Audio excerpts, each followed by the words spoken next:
जय जगन्नाथ सांग माने आज मु बनईबी पालंग शाग आलू डाली से भाविली आपण मान सहित सेयार करदेवी बोली।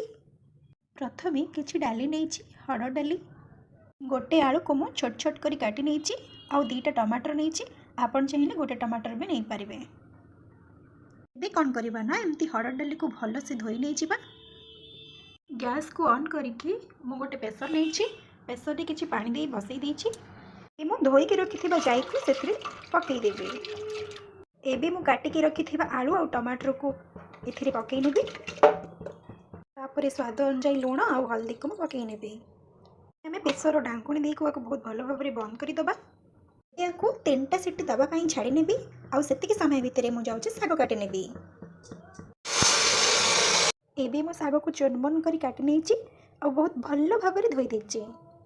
एबे मो कढ़ई रे किछि तेल 2-3टी लंका एबे से किछि जीरा पकईकी जीरा लंका को बहुत भल भाव फेंटे नेबी। कलर बहुत बढ़िया हो गलानी।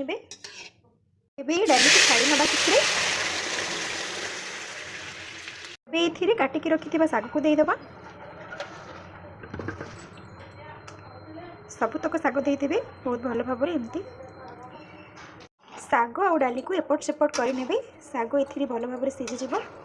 ये हूँ पालंग साग रु पानी बाहर पानी आउ पछरे देवेनी कि घोड़ेबेनी एमती आराम से हो डाली। डाली एबे हे आसलानी एथिरे गोड़ेबा केते सहज हाँ ना। आपण मैंने भी एमती पालंग साग आलू डाली बनै खातो देह पाई बहुत बढ़िया। डाली को भी काढ़ी नहीं से किसी धनिया पत्र पकई दूची। आपण मानक जदि मो वीडियो भल लगी थाए गोटे लाइक कमेंट सब्सक्राइब करने। रहुची जय जगन्नाथ सांग माने।